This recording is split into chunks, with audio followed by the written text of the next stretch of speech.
Hello, Christ the King family, and welcome to our Monday devotions. Today we're continuing along with our questions for the month of July. And our question for today is if we are to forgive 70 times 7 times, is this many separate offenses or many times or the same offense?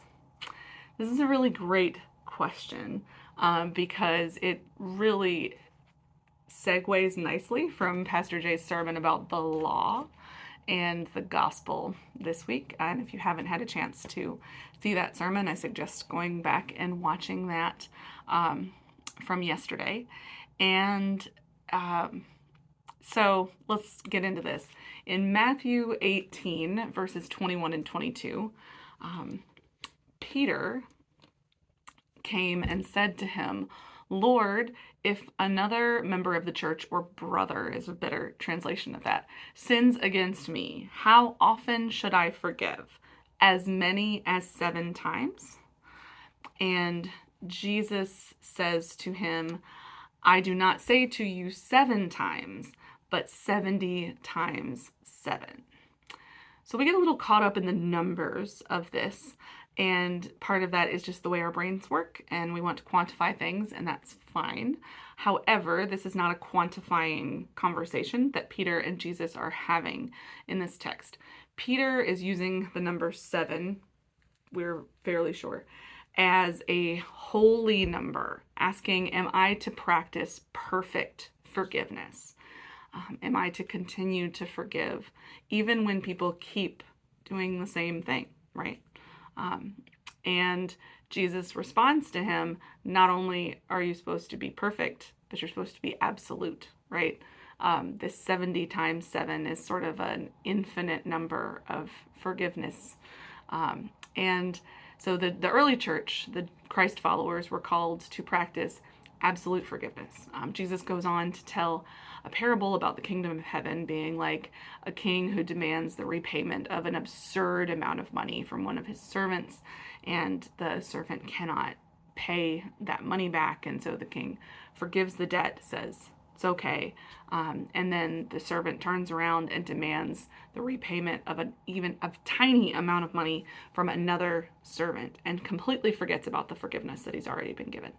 And that is such a telling example of who we are, that we forget all that God has forgiven us for when it's time to forgive other people.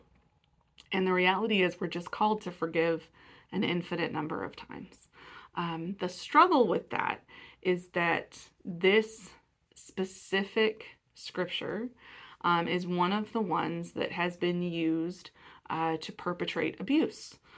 So telling victims of abuse that you need to forgive your abuser, you need to stay with them, you need to continue to practice this perfect forgiveness. And I don't believe that that's what God or Jesus ever intended when we talk about perfect forgiveness or infinite forgiveness, right? We can still protect ourselves from being hurt or being abused or being victimized.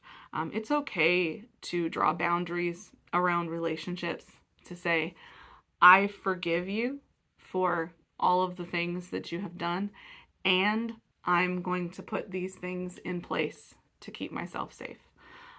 Or I forgive you, and our relationship has to change based on your behavior.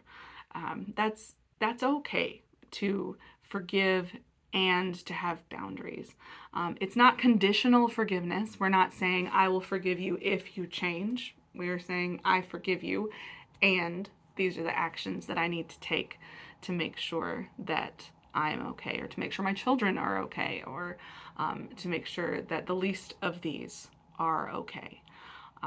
And that can be difficult to draw those boundaries, to make sure that we are being forgiving people, but also being a people that require accountability and consequences for actions, right?